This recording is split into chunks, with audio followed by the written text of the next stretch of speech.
Welcome to Because the Beatles, the podcast about the Beatles, everything about the Beatles, 24/8. I'm Erica.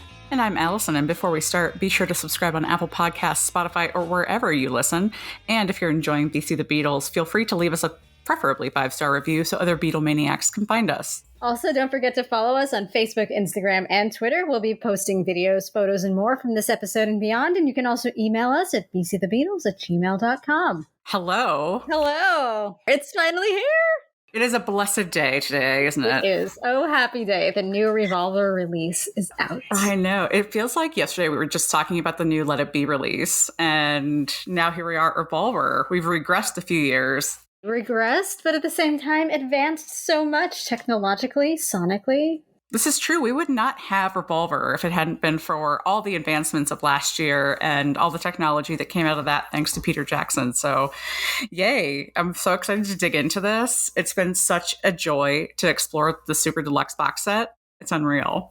So we got the Super Deluxe set. Now there are a bunch of fun little treats in there. We got the mono and the stereo mixes, which is great. We got the discs of the outtakes and the sessions, and we've got the cutest little EP for Paperback Writer and Rain that is just exactly how it was looking when it was released in 1966, which I'm loving so much. Yes, I love these packages so much. I mean, I'm holding the CD Super Deluxe in my hand, and one thing that is really cool about the outside packaging is that the Revolver title is embossed on the front in clear.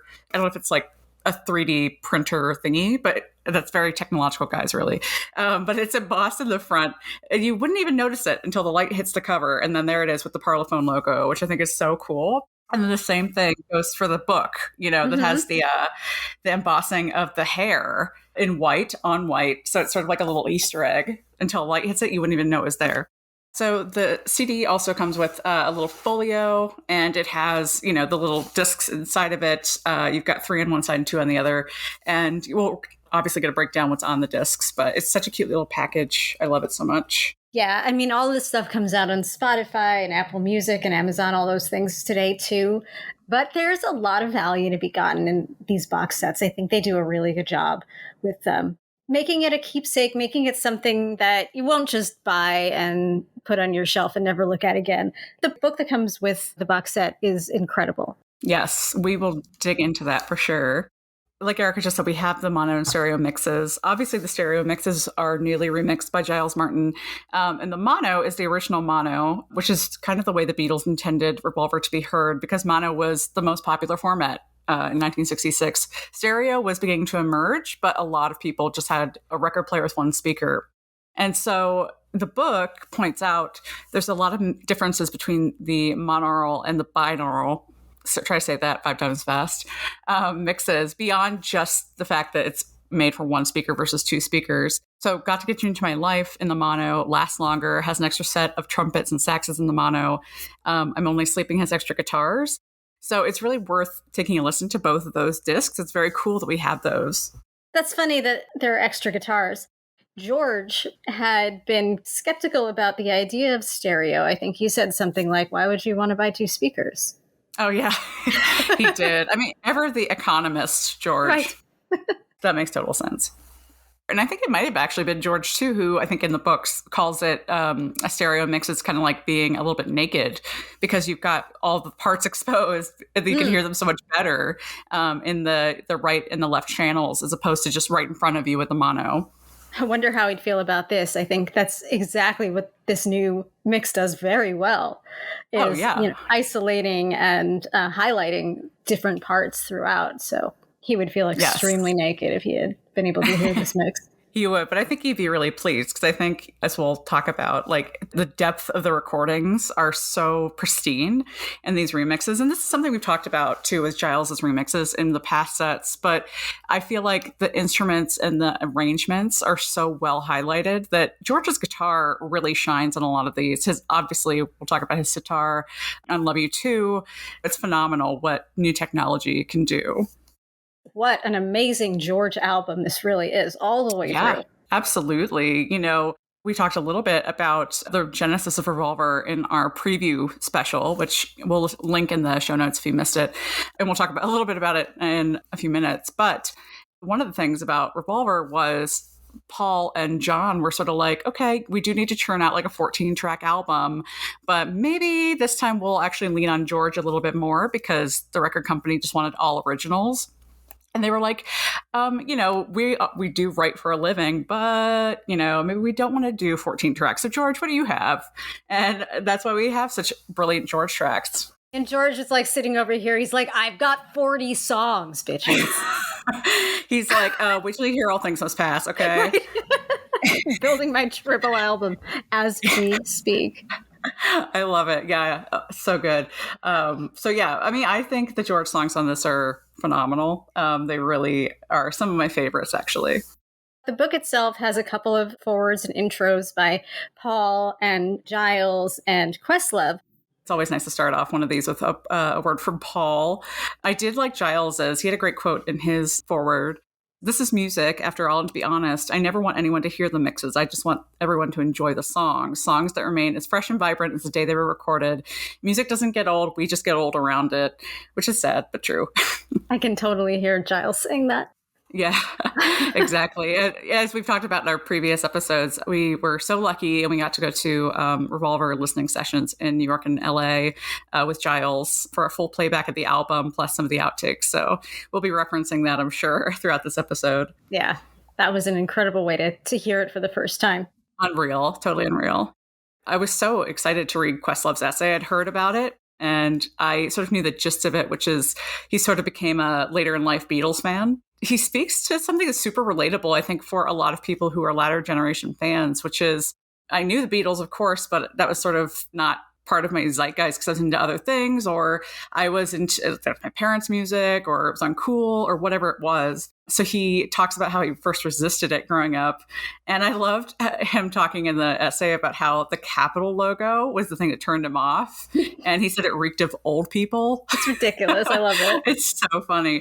I know. But my favorite thing is he mentions I Want to Hold Your Hand, the Robert Zemeckis movie, which is amazing. That is a great movie. We need to talk about it more on the podcast because it's so good. But he speaks specifically about Revolver, and he says, I feel like anyone who name checks this record gets it. It's my litmus test for who absorbs music versus simply listening to it, which I think is really a good way to sum up this album. It is sort of like that middle ground of the Beatles' recording career, but it's such an important record, and it's my favorite record. I don't think it was my favorite record before now, but it might be now.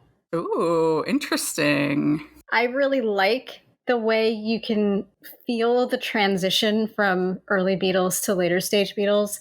And you can feel the presence of the moment for them. I'm going to think of 1966. I'm going to think of some of the things that are on this album. And they're talking about things that are happening to them in real time. Like whoever Dr. Robert might actually be about, it's about someone. It's about someone who did something to them. Yeah. And it's a real story. And like, gotta get you into my life. Okay, it's about drugs, but it's very present to Paul. It's not a love song that's directed at some nameless, faceless girl. And you actually have a lot of Paul on this record not directing those love songs to a girl. Like, we have obviously the single Paperback Writer, which not a love song, it's a whole other subject matter for him entirely. This whole album is really about exploring other topics, from Taxman to Love You Too to Eleanor Rigby. Other than Here, There, and Everywhere, is there another straight up love song on this at all? I mean, of course, you can interpret Good Day Sunshine as like a nice sunny day with your lady, but, there's no straight up like, and I love hers on this, which is actually kind of a nice change of pace. Paul pulled out all the Paul stops just once, and then he experimented with other things. Exactly. Well, in 66, when this was recorded, of course, just briefly for you guys to give you a little bit of context before we dig into the track by track.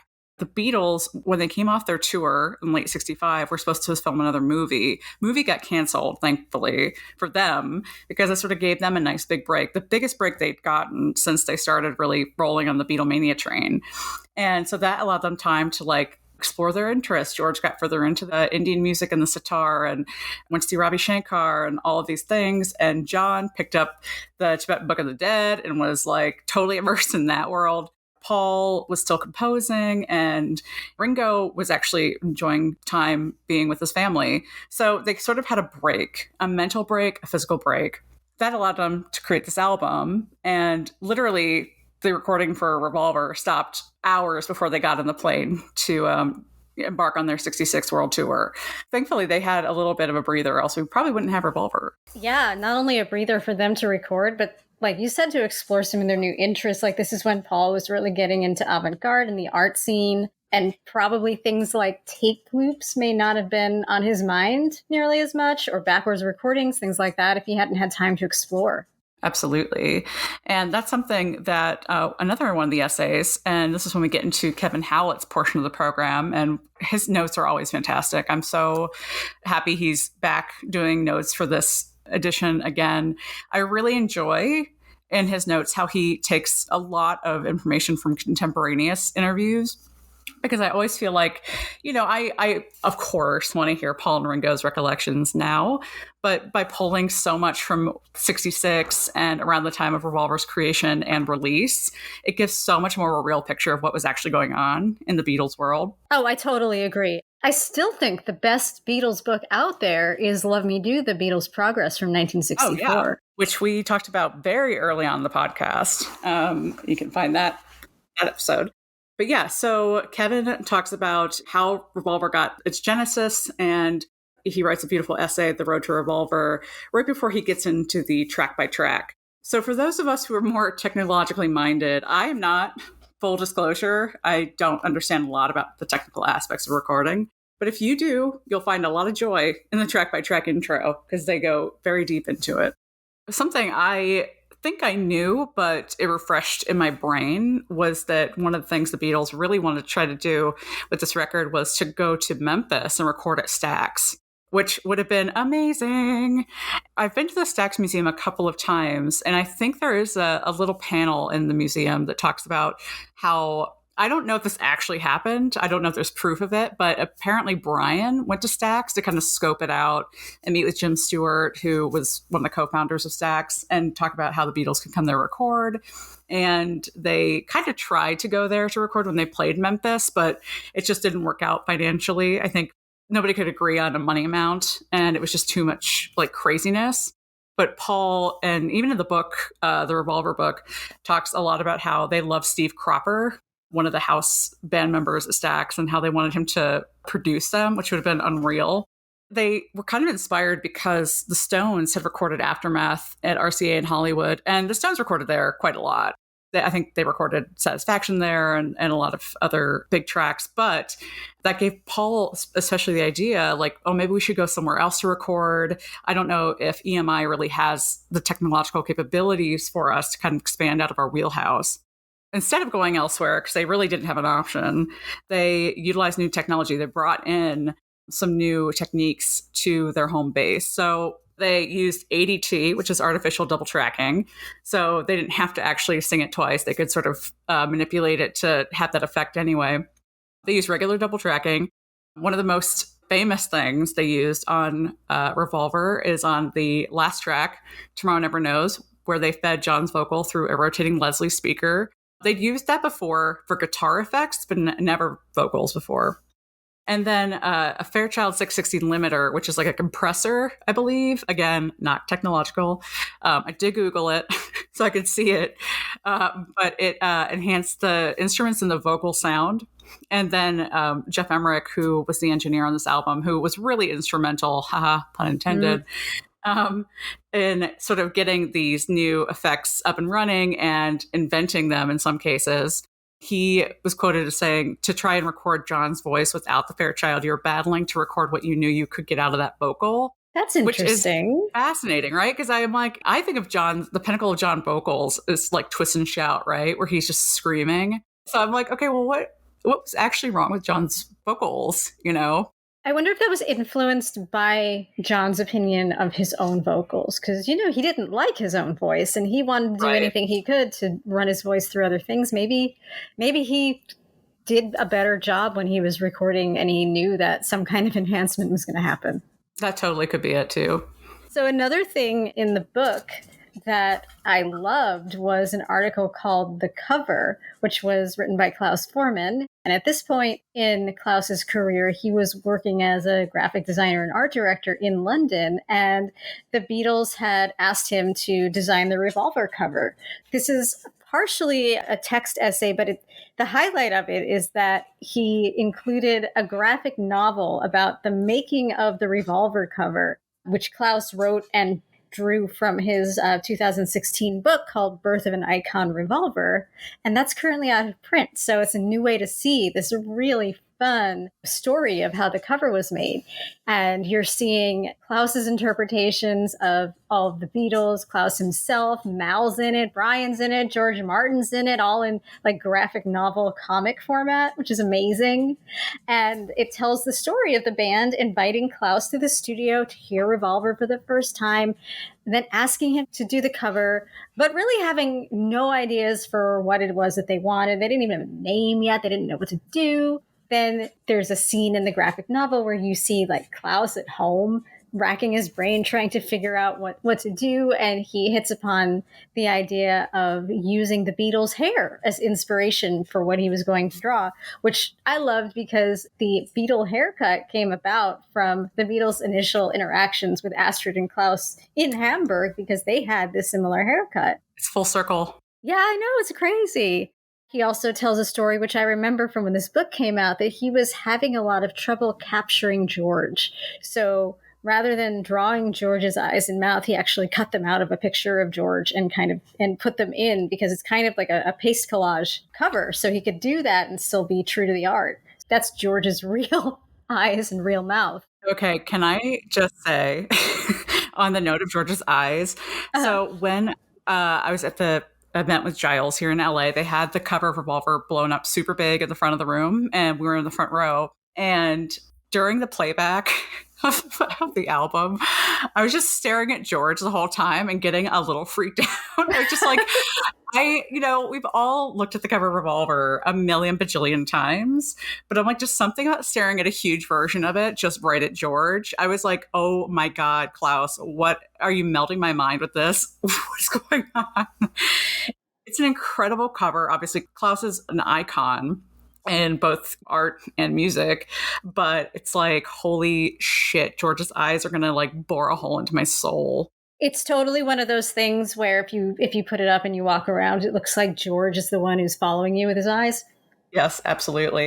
Well, he's the only one staring right at you. The others aren't making eye contact. So that makes sense. But yeah, I just had to mention that because it was such an experience for me.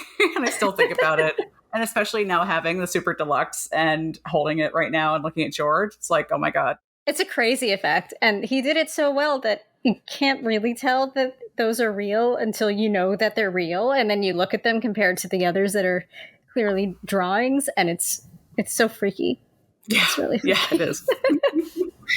And of course, the cover itself, like I said, it's collage. Everyone's seen the cover. It's the Beatles intertwined in each other's hair with cutouts nested inside and out of the hair. There's one Beatle inside Paul's ear. I think that's actually Klaus, isn't it? Oh, yeah, it is Klaus. It is Klaus. He's sticking out of Paul's ear. Yeah. Well, I think that's Klaus. And then there's a photo of Klaus down under John's lips, where it says Klaus Forman. So I think Klaus is on there twice. Yeah, he is. Klaus also showed what I believe are some of the earlier drawings that were on the Revolver cover and earlier concepts of it. And there were some really funny ones, like John on the toilet and Brian wearing what he called a piss pot, which I guess is like a chamber pot. Something like that. Yeah. It was taken from a photo. I mean, obviously it's photo collage, but it's there's a famous photo, I think, of the Beatles. I forget where they are. They're all around a dinner table and Brian's got it on his head and they're all laughing at him. Oh, that's real. I had never seen the real photo. Oh, I'll show it to you. Yeah, it's a real photo. Oh, how fun. But yeah, anyway, so that's a really great part of the book. I love how he changes his font, his handwriting font, based on the person. So George Martin's script, when he speaks, is like really cursive-y and formal. I think George and Brian both have that sort of like fancy script, and then the Beatles just have like block lettering. So funny because you can sort of hear it, change when you read it.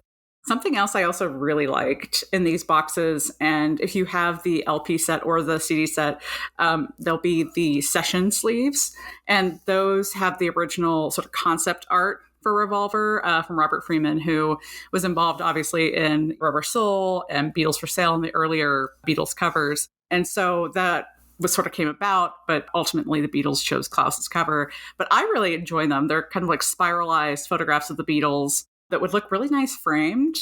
I'm like, should I frame these LP sleeves and put them on my wall? I don't know. But it's really nice to have those included too. This whole package is such a wealth of Easter eggs and just wonderful things to learn more about this album. The last piece from the book that I'll mention is there's an article. The final article in the book is called Revolver Reception, and it talks about exactly that. When Revolver was released, it situates it in the time and the events that happened. It included some contemporary reviews, which were not all that kind in many cases. And it mentions what a world of turmoil the Beatles really were in around the time that this album was released, in that it coincided with the Bigger Than Jesus controversy in the United States, and it was released right after their tour in the Philippines, which was horrible and harrowing. And then when they finished that and they came to the United States, they were greeted by people in the South burning their records. And the article made the point that even though they actually produced fewer songs in 1966 than in any other year prior, it was just such a pivotal era for the band, ending touring, experimenting with new techniques that couldn't be reproduced live. I mean, that leads right into Sgt. Pepper and all of the new innovations that came with that. Right, and their decision to stop touring altogether. Yeah. I don't think I would either after what happened. Yes. And again, we will dig into the Philippines tour the next episode. So you will not want to miss it because it is crazy town.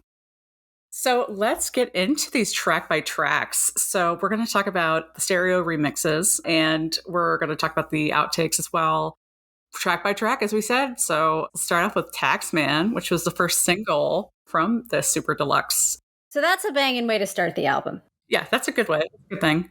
It's a great introduction to the immersive quality that Giles Martin is going to give us throughout, especially in how they split things. In this mix, the bass and the drums, and I believe a cowbell, are in the right ear. The guitar is on the left. And then the vocal is spread, so it kind of sounds like you're standing in front of the band, where George is kind of behind you, and you've got some instruments on some side, some in the other, and it just kind of feels like you're in the center of the recording of the song, which I love. Yeah. And, Giles, when we saw him live, talked about the revolutionary technology that allowed him to separate all of those instruments. So even down to just like the snare drum hit. Taxman was a perfect example of a way that technology really works in their favor because, again, for Revolver, those different stems or different instruments on separate tracks didn't really exist. So with Taxman, they were able to break it down to literally every single drum hit on a separate channel to create this incredible mix. Giles did a great thing at, I think, both of our listening parties, where he had set up his speech to time with a version of Taxman where instruments were slowly being pulled out one by one until you just got down to, I think, the drums. It's such a great way to conceptualize how they kind of broke everything down to its tiniest pieces and then rebuilt. Yeah. Something that I didn't realize, this is kind of funny, until I was reading the book and reading about Taxman, is I never got the correlation between the Taxman exclamation, in the song where they're like, Taxman. It's a bit of a nod to Batman. I will never, ever hear it the same again. I was just like dying. I was like, Kevin Howlett, you are surprising me. And a little bit of a sidebar too. I realized something else about Taxman not long ago, which is the Monkees' Headquarters album, which came out in 1967. So a year later, well, about a little less than a year later. The lead-off track from that, you told me, starts with an homage to Taxman, where they're sort of counting off. But I never got the correlation between that lead-off and this album lead-off until recently. And it's just blowing my mind, like just the Taxman tie-ins everywhere. Wow, Insane. that's crazy. Yeah. I know, it's crazy. But yeah, I thought that was really interesting. And yes, it'll change the way I listen to Taxman forever. Seriously, now I want to see like a big POW sign. Oh my gosh, really? Like, totally. It was made for that. Absolutely. All right, where's the fan video? We need the fan video. Yes, exactly. Get creative, people. And one other thing I want to bring up, these really bring out Ringo's mastery of his instrument. The way he helps transition from one section to the next, and it's seamless, but now you're hearing the drums in a totally new and more prominent way, and you can hear the way that he's doing it. It's mind-blowing. Yeah. I mean, you've got Ringo arguably at the peak of his creative drumming, I think, on this album. Like, of course, there's more in Sgt. Pepper and to get on to the later albums, but we're going to talk about later Rain, Hello, that is like Ringo's jewel in his crown, and it's in this period. Both George and Ringo are kind of coming into their own in the Revolver period. Yeah. And maybe that was because they had a little bit more breathing room. It's possible. And it's also like Revolver in 1966 is an interesting, it's a transition time in songwriting and music techniques, but it's also kind of, the band is really gelling. I think that George and Ringo's contributions are even more valued as they're getting more experimental, and maybe there's a little bit less emphasis on only Lennon-McCartney originals. Yeah, absolutely. And they're all working together. Whereas, once we get past 1966, we are starting to get a lot more independent compositions. Yes. So it's like the only time we really see this level of gelling from all four of them together. Yeah. And another side note, in the book, I don't know why this struck me so much, but there's a quote from Paul. I think it's because he's talking about how the film was canceled so they could actually make this record. And he mentions, or Kevin Howlett mentions, that Magical Mystery Tour a year later. And I was like, for some reason that blew my mind. I'm like, oh my God, that was only a year later after this. How the time does not exist in Beatles world. But if you think about Revolver as it is, and you're like, oh yeah, next year they'll make Magical Mystery Tour. It's like, what the hell? It's so weird to me. Beatle time is not our time. Beatle time is a flat circle or whatever. It's weird. So Eleanor Rigby, track 2 on Revolver. This little ditty began life with another nonsense Paul title. Think maybe Yesterday and Scrambled Eggs. He called it Ola Natanji. Ola Natanji. Of course, in Beatles lore, there is a grave in Woolton Cemetery, the parish cemetery there, with Eleanor Rigby on the gravestone. Paul has said the inspiration for the name came from Eleanor Braun, who was the Beatles' co-star in Help, and also a friend to them. A combination of her first name and a wine merchant that was a few doors down from the Old Vic, where Jane Asher was performing in a play, and the wine merchant was called Rigby and Evans Limited. You could decide for yourself whether it's subconsciously about that gravestone or it is a pastiche of those two things. You know how it is with Paul. He develops his ideas through osmosis with the world in a way. When he's asked to pin down where did he come from, I think he picks out, maybe it came from this or maybe it came from that. I don't even think he knows a lot of times where these things come from. Right. Like we were talking about in the last episode, how A Day in the Life was picked up from Melanie Coe, who was in the newspaper for having run away, which he had met her 3 years prior. That still blows my mind. Yeah. It's so nuts. It's nuts. And I think that's kind of how Paul's mind works. He saves things in some mental Rolodex until he's ready to use it. Love it. Love that for him. I think as far as the way the mix sounds, it's got a bit more of a sense of urgency in you hear the violins on your right side, you hear the cello, the low strings on your left side. It almost feels a bit faster to me. I know it's not, but it feels a little bit more driving in a way. And it contributes to the sadness and loneliness that goes throughout the song. I mean, I know Giles has said a million times, like he has no intention of actually changing the narrative of any of the songs with the mixes, but it's pretty crazy how making certain instruments prominent over others actually does change how the story of a song is interpreted. Yeah. He doesn't want to spoil his dad's legacy in any way. I think he's continuing it. George Martin would have loved these new tools available and probably would have wanted to do something similar. Absolutely. One of the things I really enjoyed was in the outtakes in the Sessions 2 disc. If you are listening on the CD version, or digitally, it will be called Eleanor Rigby's Speech Before Take Two. And in this track, we get to hear the session string players talking. And one of the things that Giles said at the playbacks when he played this for us was it's a good reminder that there were other people in the room. These are real people, playing those strings, and they're playing with the Beatles. And sometimes there is a misconception that they sort of took the gig and they were like, oh, these stupid kids, doesn't really matter. But you can hear them in this track actually discussing like, oh, maybe we should do this, or maybe we should play it like this. And then you hear George Martin come on and he has them play it two different ways, one with more vibrato and the other not so much. And he asks Paul, can you hear the difference? And you hear Paul say, not much or something. But it's fun to hear them work it out sort of that way and to give the string players their moment to shine and to hear their voices. And it just gives more personality, I think, to the track as well. Yeah, totally. And it fleshes out more who George Martin really was in the studio too. I mean, there's very general, like he created all of this instrumentation and, John wanted to sound like he was on a mountain in Tibet.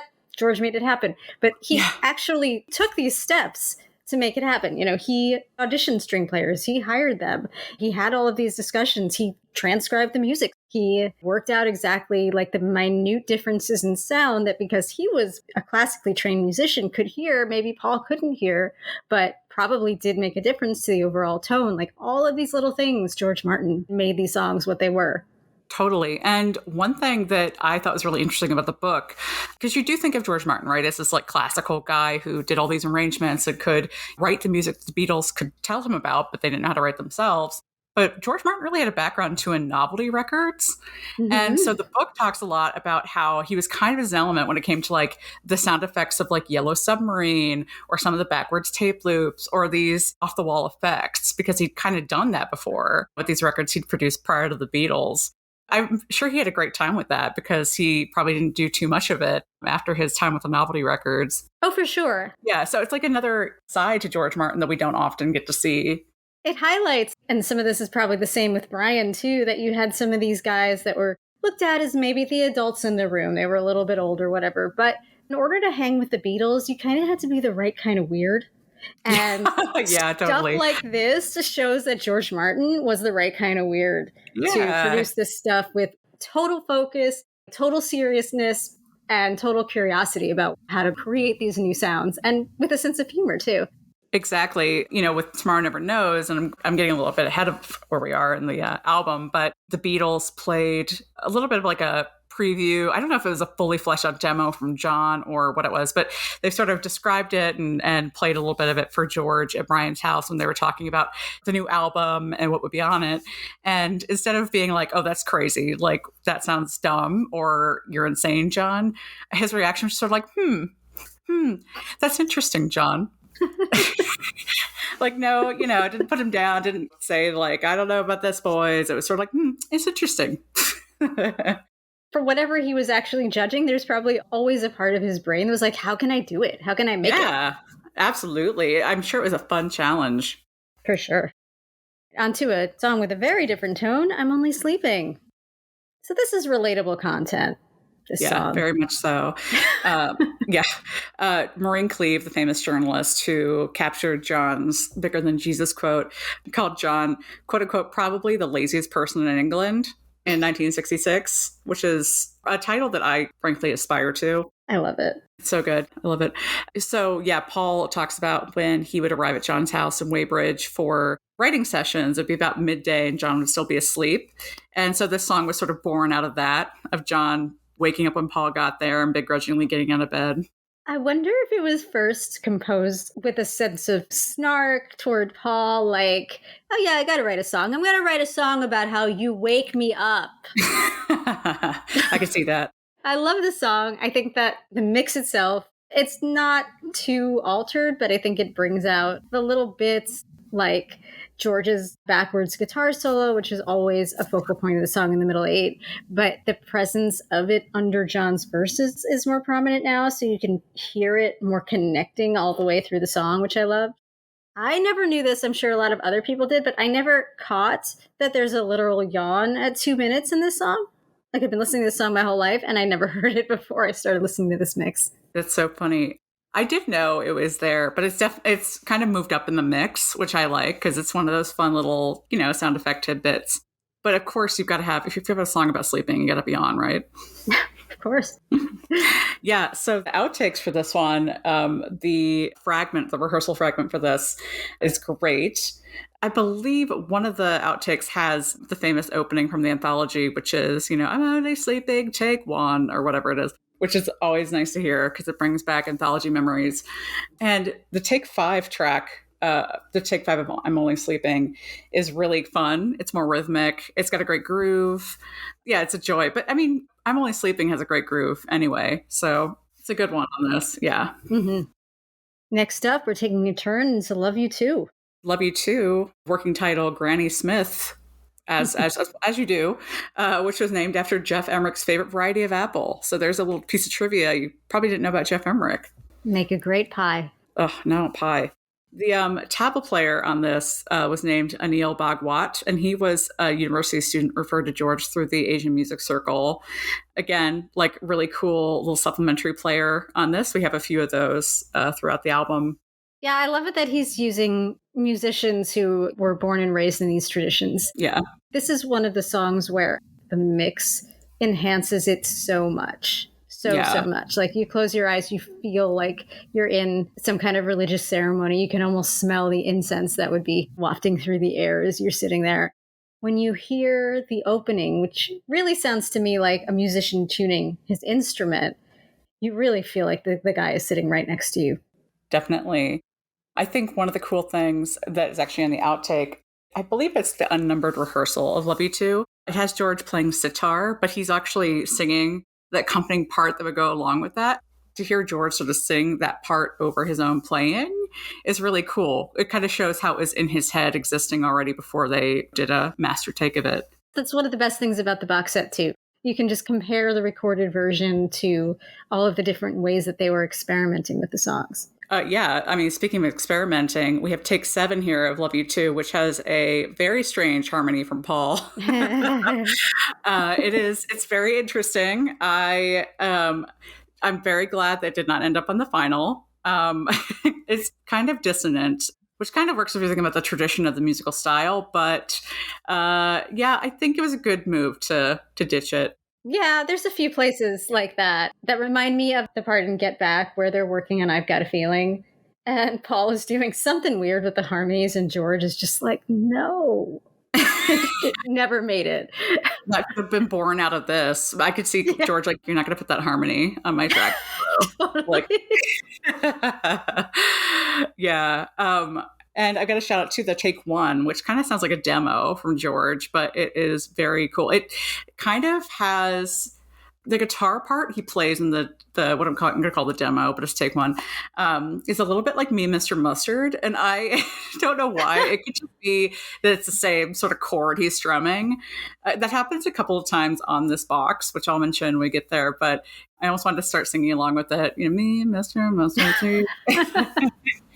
If you guys listen to it and feel that way, let me know, because I want to know if it's just me. Next up, Here, There, and Everywhere. Damn, Paul. Damn, Paul.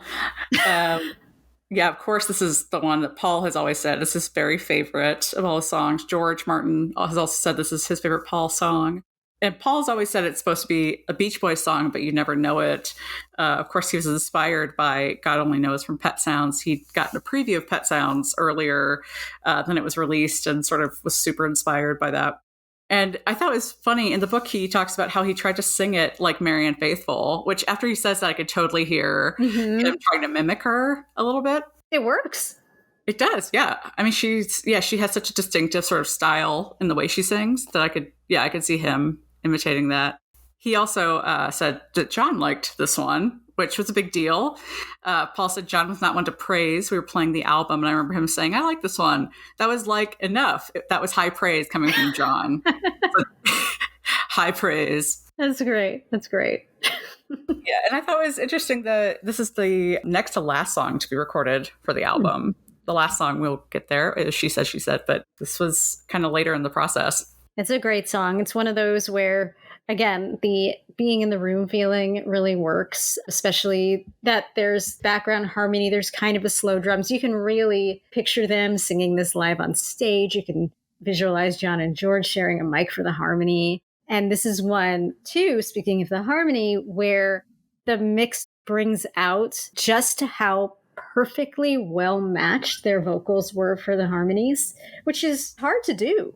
I mean, even if you've ever been in a choir or a musical, sometimes it's really hard to find people whose voices blend, and to find three men whose voices blended so well is another one of these magical things about the Beatles. And I think what they have at times is what the Mamas and the Papas would call Harvey. They would say that there were the four of them singing, and then there was kind of a fifth entity that they called Harvey, which was sort of the overtones and like the magic that gave them this perfect harmonic sound. And the backing vocals here kind of gave me a Harvey feeling. Definitely. I think on this track, especially the backing vocals really stood out to me. I don't know if they're moved up in the mix or just the way they're sort of enhanced, but they really were like the superstars.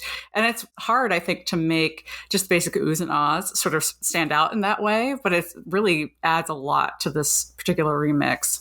Yeah, and it's so interesting that it does, because you can absolutely see why the choice was made to kind of muffle them, make them a little bit background, because they are background. They're oohs and their ahs. They're supposed to be like part of the instrumental bed, but they really make the song so much richer when you can hear them almost picked apart like they are now. Absolutely. Yeah, this is one of the tracks that was sort of made for the remix. Yeah. I hope Paul was so pleased with this, because certainly we are. Yes, we definitely are. All right, next up, Yellow Submarine, which seems to be a big talking point now. Not the one I expected, but here we go. This is now something that we know is more of a combo John and Paul song, and not just a song that Paul only wrote for Ringo. So wild. Yeah, Paul does talk about how he thought he envisioned it as a children's song, giving it credence to the quote-unquote Uncle Ringo legend, which does not stop here. No, it doesn't. And I mean, and that could be possible. Like what came to my mind reading about the Yellow Submarine Genesis was, like we can work it out, where Paul comes up with part of it, John comes up with this kind of like dark bridge. So John, as we hear in the demos and the session outtakes, he starts, in the town where I was born, no one cared, no one cared. And he says that over and over for about 2 minutes. And it's very sad. So different. So incredibly different. It's so different. sad. I know. It's so emotional. And then in the demo part 2, I think it's called a session tape on here, songwriting work tape part 2, we hear Paul and John writing the chorus to Yellow Submarine, including Paul interjecting, as Paul is wont to do, a get down, look up, whatever, like little like interjections between the lines. It's cool to hear the first part of it and the second part of it and how they came together. I don't know, and I don't think it says in the book sort of like the timeline of like when those were recorded. I think in my mind, it makes sense that John sort of recorded his on his own in Weybridge, and then maybe Paul arrived later and they recorded the second part. But yeah, it totally changes the narrative of what we believed, which was, Paul wrote a song for Uncle Ringo to sing that could be like a fun little ditty children's sing-along. And Ringo was such a family man at that point too. He had a couple of kids, and that sort of made sense for his voice. But who knew that it had such a dark sort of undertone from John? Those lyrics, as far as I know, don't really appear anywhere else. I guess instead of it being sad, John kind of focused on the party scene. I don't know. I was thinking the other day about Yellow Submarine, which is a new thing. Didn't expect that, did you? It's a new thing for me, guys. It is. So we know that Paul came up with the concept of the Yellow Submarine as an entity, and the chorus, etc. But I'm thinking about John writing that first verse, in the town where I was born, lived a man who sailed to sea. And sort of now we know it was born out of this, like, no one cared, no one cared. And I'm like, okay, is the man who sailed to sea John's dad? Question mark. Oh. Did it go there? But then I'm like, maybe not, because I could see Paul coming in and being like, okay, let's change no one to care to, I don't know, a man who sailed to sea. And then this Yellow Submarine thing I came up with, and let's just go with that. So maybe Paul sort of pulled him back, but I don't know. Like that was just something I was entertaining the other day. I don't like. There's no basis for it, but just thought I had. And now I have this horrible like headcanon of John, getting in touch with the feelings about his father, sort of like he did with Mother later on, and Paul bounding in and be like, "No, let's make it about a yellow submarine," and John being like, "But it's sad, but it's about my dad." Like, nope, yellow submarine. Well, like, and then I think about Help, and it's like, no, this is actually a cry for help. Oh no, let's speed it up and make it happy. And that was kind of John. We love a depressed king. Yeah. But I think John also enjoyed, once it changed, I have a feeling John got a kick out of making the sea noises and the echoes and all of the crazy stuff that happened. Oh, for sure. I mean, and obviously there's so many great sound effects. We have one of the sound effects tapes here on the outtakes, which was previously released, but is always nice to hear again. Talking about the party scene, what a party. I wish I were invited, TFTI guys. We have Brian Jones clinking glasses and playing a Swanee whistle. Mal, ever-loving Mal, who is shoveling sand. Amazing. And he's playing like a big bass drum. And then the Beatles chauffeur, Al Bicknell, came in and he started rattling some chains. And then we've got Abbey Road staffers, Terry Condon and John Skinner, who had this big metal bathtub, and they were like swirling chains around in it. So that's kind of like the water, the nautical noises you hear. And the funniest thing is, all of this shit was hanging out like under the stairs of Studio 2. So you sort of like opened up that closet. They're like, oh, what the hell's in here? And I really wish when I went to Studio 2, I would look for that closet because I didn't even notice it, but I got to go back.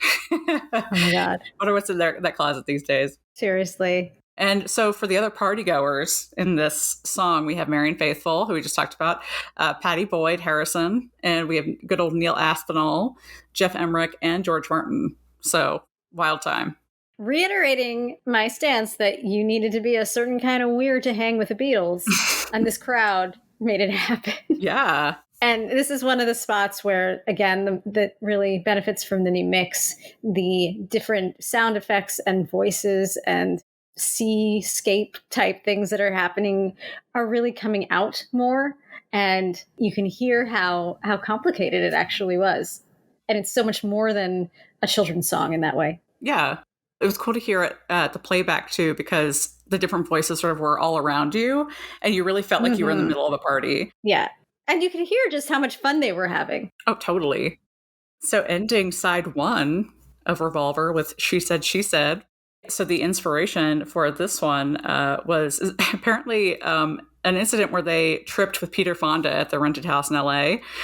He told a story about how when he was a kid, he accidentally shot himself. And his sort of follow-up to that was, I know what it's like to be dead. And George got freaked the fuck out. And he literally said, you're making me feel like I've never been born. Who put all that shit in your head? So that became obviously part of the lyrics too. She said, she said.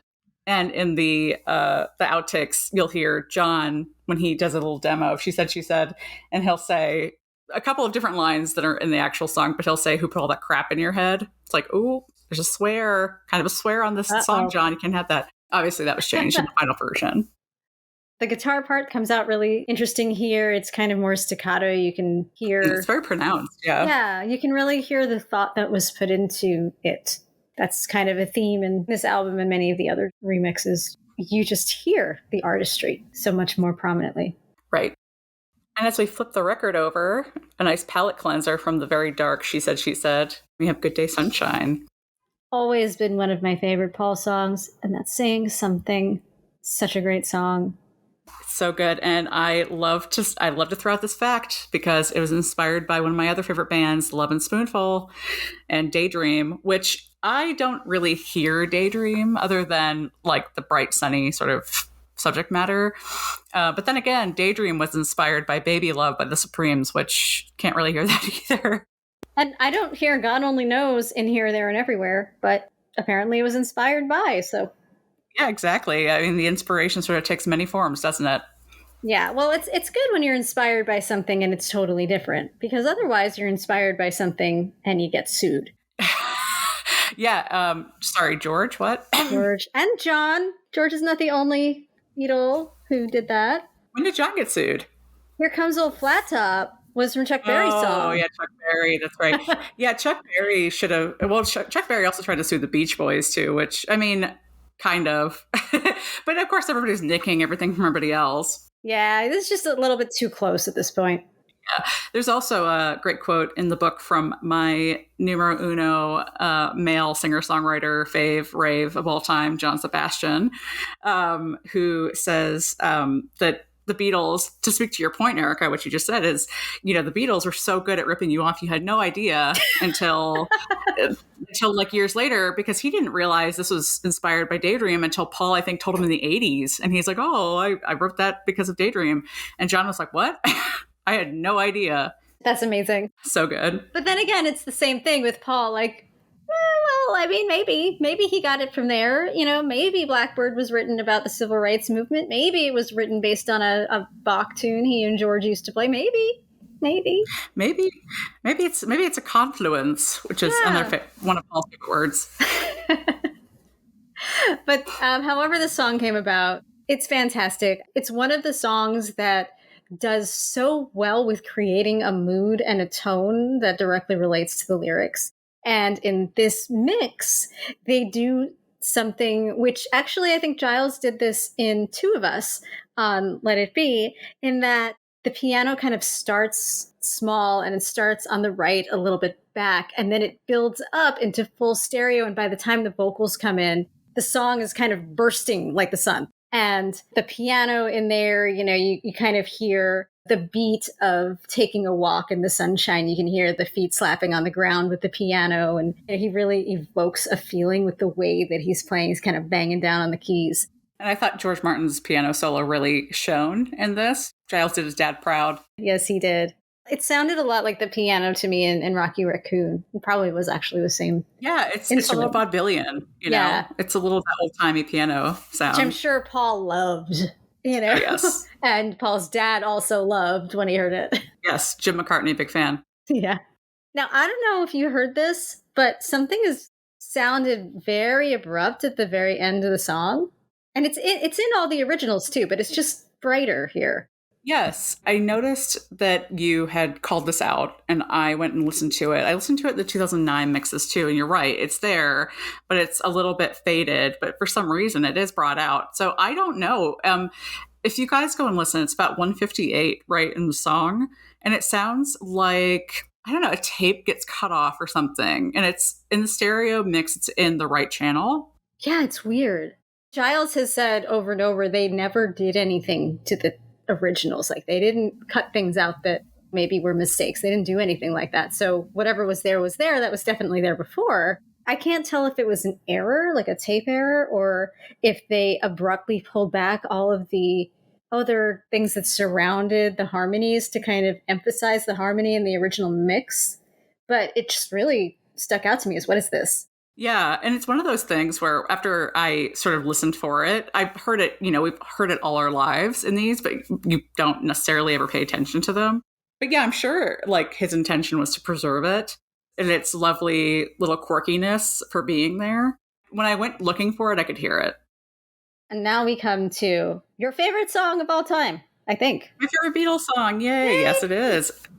According to me and the song decider thing that we've talked about ad nauseum on this podcast. Yeah. It's always good when technology reaffirms your opinions. Exactly. What I've always believed about myself, the song is And Your Bird Can Sing.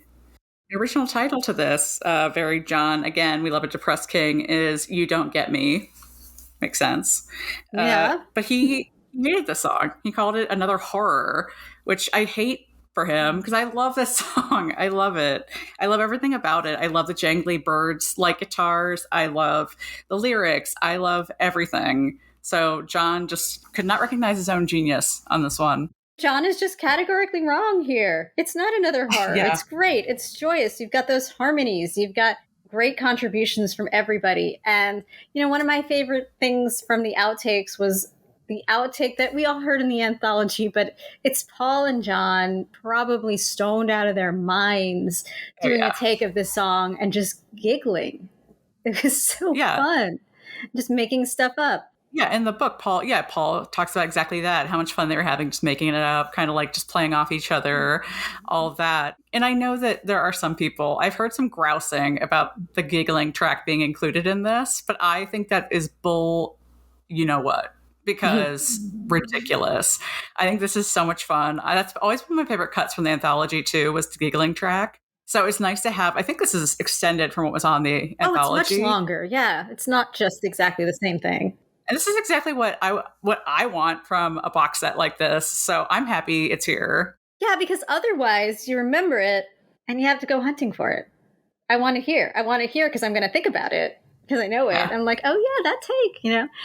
I love it. I love Lots it. of fun. And I feel like, maybe it was the drugs talking, but John at some point called it another horror. He hated it, but he didn't hate it always all the time because he was clearly having a wonderful time, whether chemically enhanced or not, that day when he was playing it with Paul. Yes. I did like, again, on the outtakes, the second version, which is take 5. The beginning, like I said about George in the Love You 2 demo, the beginning gives major Ballad of John and Yoko in the acoustic guitar. It's very strange. It's a very, like a foreshadowing moment. It's fun to be able to hear certain things already brewing years before. For sure, because you don't get that from the finished version at all. Mm-hmm. But if you go and listen to it on the outtakes, you might hear it. All right, next up, For No One, or as originally titled, Why Did It Die? Why'd they change that? That's so dramatic. Yeah. Another great song for Paul, not a love song, kind of a love song, but a more mature subject matter about love. I mean, I wouldn't want to be Jane Asher at this point. It was written on a skiing holiday that he went away with Jane Asher in March of '66. I don't want that song written about me, dedicated to me, but cool. Yeah, he likens it to a later song, Another Day. And he says that it could be the same girl, kind of two sides of the coin on this one. Something very interesting about this track is that John and George aren't on it. It's just Paul and Ringo. And we have Alan Civil on French horn. So Alan Civil, recruited, of course, by George Martin, was the principal French horn player in the New Philharmonia Orchestra. He would go on to join the BBC Symphony Orchestra, and he stayed there for 22 years. So it's pretty impressive. In the book, it talks about how he was paid £52, which is about £1,000 today, to do his little horn solo. And then he would rejoin the Beatles for Sgt. Pepper, and he was in the orchestra for A Day in the Life. So he came back. And he came back despite the fact that the arrangement was surprisingly difficult. When he saw the transcription, he was like, "Are you sure this is right? That's really high for the French horn." He's like, "Yeah." They're like, "Yep, that's right." Yeah, so, he really got challenged with this, and he did an excellent job. Absolutely. And side note, shout out to our friend Caitlin Larkin, because she's been talking about, she talked about on her radio show on Beatles Sirius XM channel last week about the old Help game. I think it was a Help. I think it was called Help. The Help game on Beatles.com, thebeatles.com. I don't know if you ever played that, Erica. No, what is this? Oh my God. Okay. It was a virtual game where you sort of joined a chat room first, and you had your little Beatles avatar. And it was designed like the Cavern Club. So you go in there and then you join up with like 3 other people. So if you were playing Paul, you'd find your George, Ringo, and John. And you would then enter the game, all 4 of you. And so you had to play this game where you completed little like missions around Liverpool and London. And you had to collect things. So I forget what all the things were, but one of them was the French horn. So when you found the French horn in the game, it would play this lick from For No One. And every time I hear this song, I'm like, I would give anything to play this game one more time.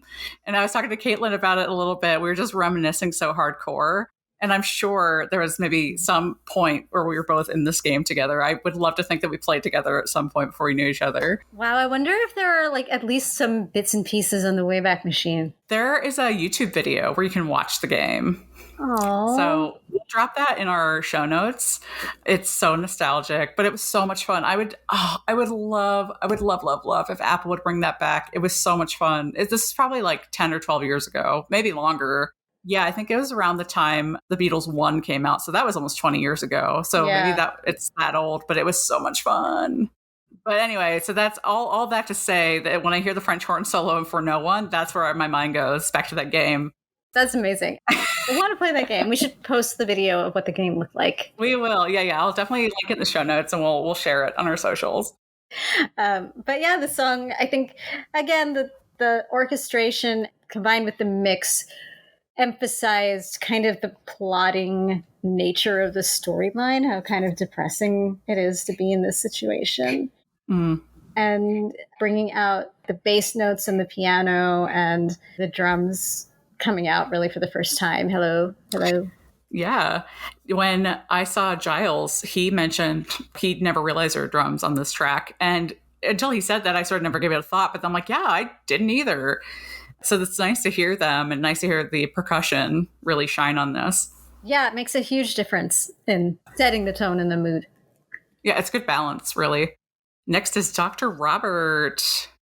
This song is so funny to me. It's just like so like, is there more of a 1966 song? Yeah, well, Paul has said that John and I thought it was a funny idea. A fantasy doctor who would fix you up by giving you drugs is a parody on that idea. It's just a piss take. Oh, that's not true. I mean, maybe they're just sort of tossing stuff off, but I don't know. I like Dr. Robert. I know it's not a lot of people's favorite, but I sort of like the chorale breakdown with the organ and how it kind of contrasts to the rock and roll verses. I think it's a lot of fun. It's a lot of fun. It kind of gives me like the Last Train to Clarkville sort of vibes. I've never thought about that. I'll have to listen to them together.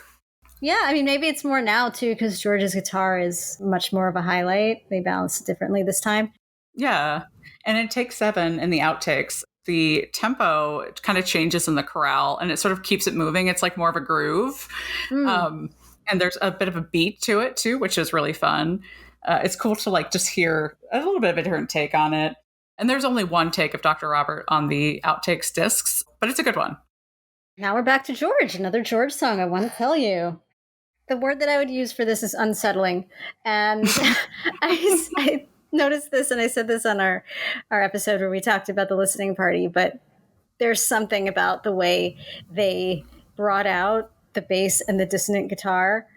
It makes me feel like I know it was actually Eleanor Rigby that was inspired somewhat by Psycho, but this is the song to me that feels like it was inspired by Psycho. That's so funny. Yeah, I mean, I have always loved this song. I think the subject matter is so apt. I've definitely been in relationships, situations that I felt like just the song perfectly encapsulated all those feelings. Mm-hmm. George said it really well. He said, I want to tell you is about the avalanche of thoughts that are hard to write down or say or transmit. And famously later, he decided he wanted to revise the line, it's only me, it's not my mind, to it's not me, it's just my mind. Reasoning, the mind is the thing that hops about telling us to do this or that, when what we need to do is to lose or forget the mind, which is very George to revise that. Like his cartoon avatar in Yellow Submarine said constantly, it's all in the mind. It's all in the mind. Yes, exactly. But again, it's, such a strong George album. I think this one, was a song where, John and Paul specifically went to George and they said, what do you have? Or you trying to finish this album. And he had this track.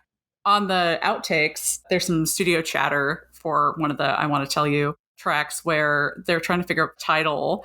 And if you guys remember, when we talked about Love You Too, it was codenamed Granny Smith while they were working on it. And so I believe it's Jeff Emmerich comes over the studio microphone and says, what's this one called? And George is like, I don't know. And John's like, Granny Smith Take Friggin' 2 or something. And Ringo is the one who says, I think Tell You is a nice title. Ringo, always the pro at coming up with titles. He should be recognized for that. Yeah, absolutely. And then I think John says something like, George, you're so bad at coming up with titles other than Don't Bother Me. That was the only one you came up with or something in fewer words. But yeah, love a bit of studio chatter. All right. This is a totally different mood. The Ode to Drugs that Paul wrote. Yes. John says acid, Paul says pot. So take your pick here. Obviously very soul/Motown influenced. And this would have probably been one of the ones they would have cut at Stax. And it would have been amazing with the Memphis horns. Obviously, the horn section in this is incredible, but this would have been even better to hear at Stax. Did you notice that there was the unnumbered mix in the outtakes, though? There were no horns in it, but it was very, like, guitar forward. Oh, yeah. It was That was amazing. crazy. I loved it. I actually liked it a lot more than what they did. Yeah, that is one of the superstar tracks, I think, of this whole set is that unnumbered mix. That one was released prior to the box release as well. And it's been so incredible to listen to that. And then we've got also in the outtakes, the first version, which is take 5 of the first version, which is, I felt very church forward, like heavy organ. There's like a choir like backing vocal. I'm glad they kind of found a nice hybrid and they replaced sort of the organ part with the horns eventually. You know, in the second version, take 8, of course, then they add the horns, but it's sort of the song building as these boxes kind of show off how they built the tracks with the different parts. But I think the nice middle ground with that sort of grungy guitar was awesome. I loved it. Yeah, it's a really great version. And I sort of thought also the guitar in the second version, the unnumbered mix, was very much getting better. Like the sort of like the upstrum or strumming up, whatever you call it. I'm not a guitar player, but like that sort of rhythm, it was super getting better.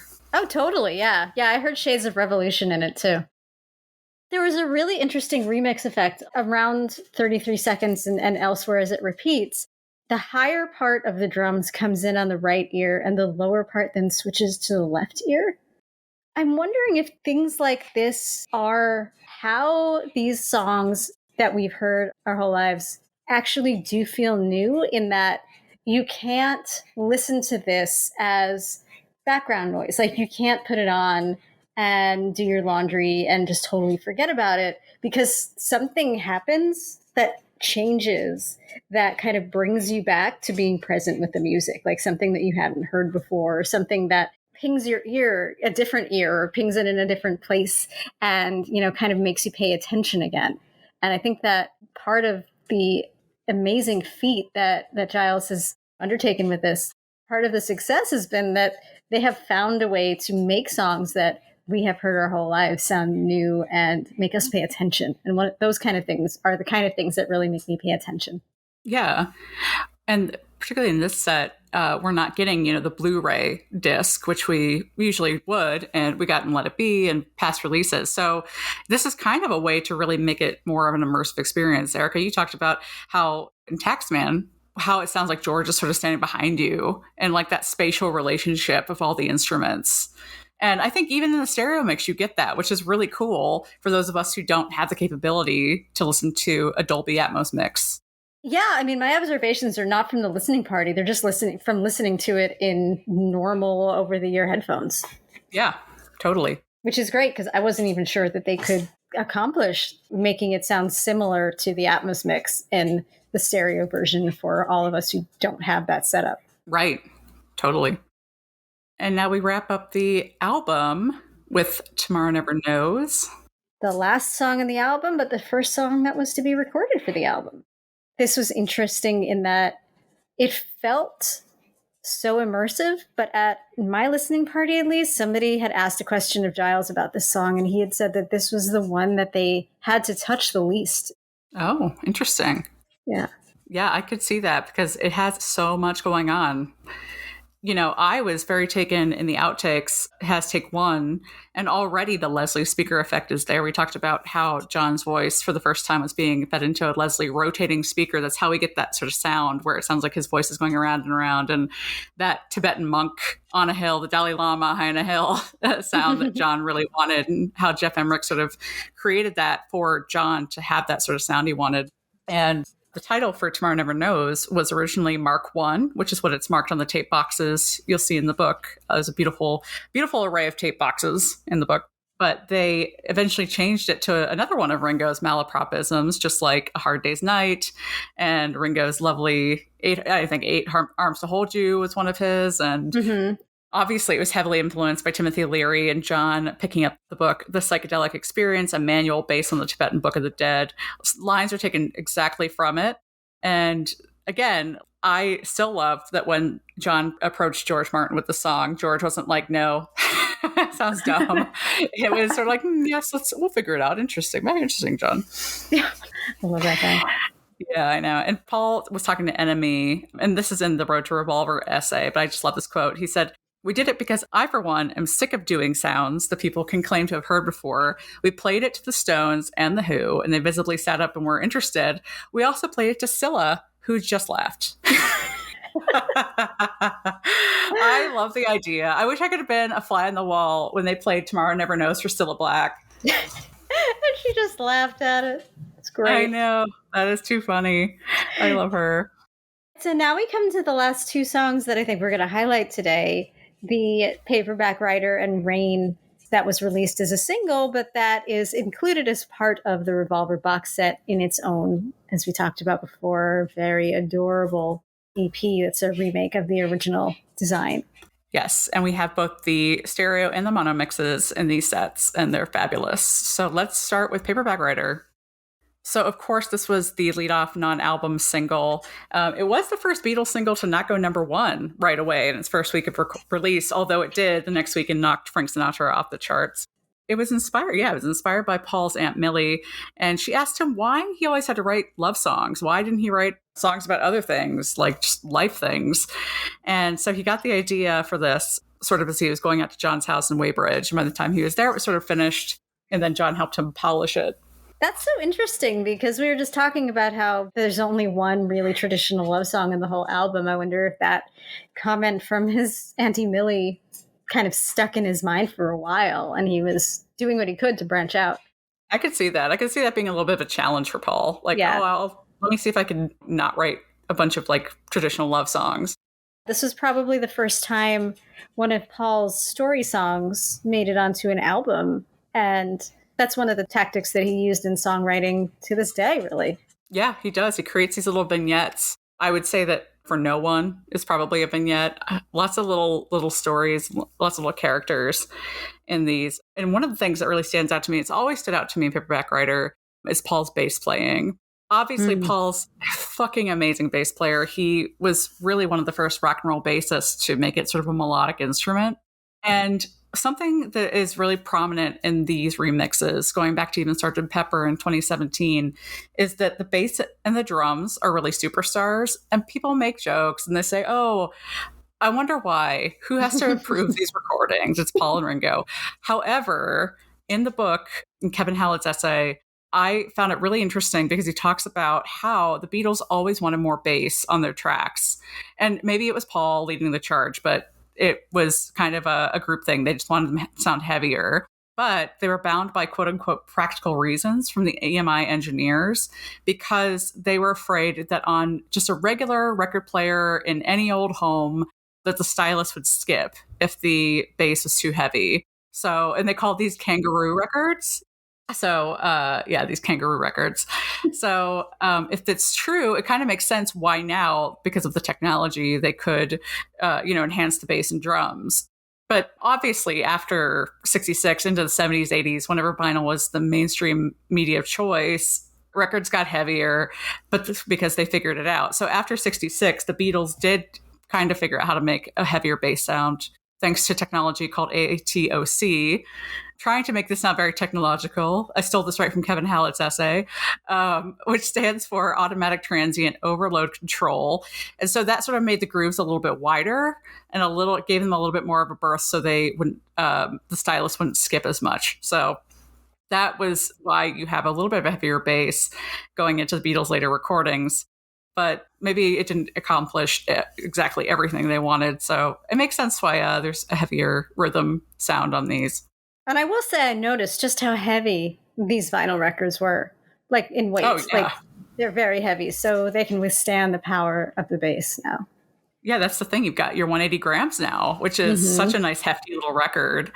And, we all love a 140, but damn, when you've got a 180 in your hands, you're like, oh, this is some substantial vinyl right here. The box set itself, is a joy in so many ways, and also the way it feels.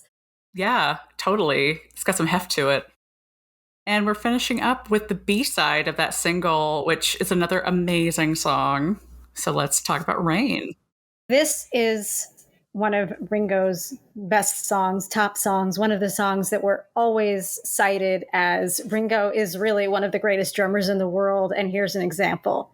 And we're really hearing it here. I mean, we're hearing it here in the outtakes. Take 5 actual speed. You think Ringo kicked ass on the master track that we all know and love? It's even faster and more kick ass. Imagine how fast Ringo is playing those drums on the actual speed. That was a crazy recording. I fucking loved it. That's another superstar amazing. standout for me on this box. And it is such a groove. It's moving and shaking, and it just feels fast. Paul is keeping up with Ringo so well on the bass. That rhythm section is absolutely locked. And then to hear Take 5, the slowed down master after it, it's cool because you can hear the count off, which shows you exactly how much they slowed it down, because it's like 1, 2, like it's somebody who's audibly slowed down talking. It might be Paul, I'm not sure. But it's so cool to hear those two things back to back from this track that is so killer just by itself. But to hear that process is unreal. And to think about all of the little manipulations that we don't even think about, how, things are in different keys. Their voices are manipulated just by going a little faster or a little slower in certain songs, and just so many minute details to bring these songs together. In the book, Kevin Howlett talks about the reverse tape that we hear at the end. And I've never given much thought to like what actually John's saying, what's being reversed there. But if you're curious, like I was, it's the part of Rain where John says, sip their lemonade when the sun shines. When the sun shines, rain, rain. If the rain comes, they run and hide their heads. So that's what's reversed there. Oh, okay. Just fun fact. Nothing about Paul being dead. Amazing. Yeah, exactly. Well, this was before Paul died, allegedly. Right. So I think Paul truthers will come for me. Yeah, I don't know the whole timeline. So that's the box set. There's a lot more to explore. There's so many other outtakes that we didn't mention. There's a lot more to the book that accompanies it that we didn't mention. It's certainly worth the purchase, I think. Yeah. I mean, I am a little bit speechless, just again, because I just never thought we'd get a Revolver box. So to get to spend time with this and to talk about it on the pod with you, Erica, and I can't wait to hear about what everybody else thinks about it. Just fucking blast. And it's so, so cool.